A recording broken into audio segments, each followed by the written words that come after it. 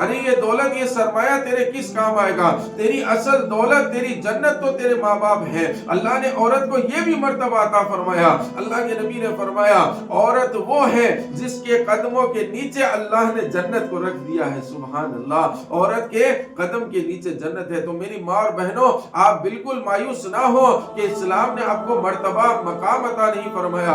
ہاں بے شک اسلام نے آپ پر پردے کی پابندی لگائی ہے۔ اللہ کے قرآن نے تو یہاں تک فرمایا قل للمؤمنین یغضوا من ابصارہم، اے مردوں مومنوں، اے مسلمان مردوں، اے مومن مردوں، تم اپنی آنکھوں کو جھکائے رکھو، اپنی نظروں کو عورتوں کے سامنے جھکائے رکھو۔ اور صرف مردوں کے بارے میں نہیں فرمایا، عورتوں کے بارے میں بھی فرمایا وَقُلْ لِلْمُؤْمِنَاتِ يَغُضُّضْنَ مِنْ أَبْصَارِهِنَّ، اے مومنہ عورتوں تم بھی اپنی نگاہوں کو جھکا کے رکھو۔ صرف مرد کے لیے حکم نہیں ہے کہ جب عورت اس کے سامنے کھڑی ہو تو وہ نظروں کو جھکائے، بلکہ عورتوں کے لیے بھی حکم ہے کہ غیر محرم مرد آپ کے سامنے ہو تو آپ اپنی نظروں کو جھکا لیں۔ بے شک وہ آپ کی طرف دیکھ رہا ہو لیکن آپ تو اپنی نظروں کی حفاظت کریں۔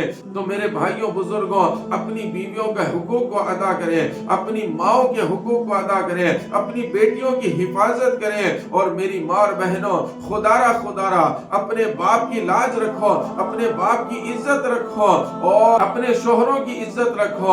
ان کی غیر موجودگی میں ان کے گھر کی، ان کے مال کی، ان کی عزت و آبرو کی حفاظت کرنا یہ آپ کی ذمہ داری ہے۔ اور آپ کو تو اللہ نے اتنا بڑا مرتبہ عطا فرمایا کہ آپ مرد کے ایمان کی محافظ ہیں۔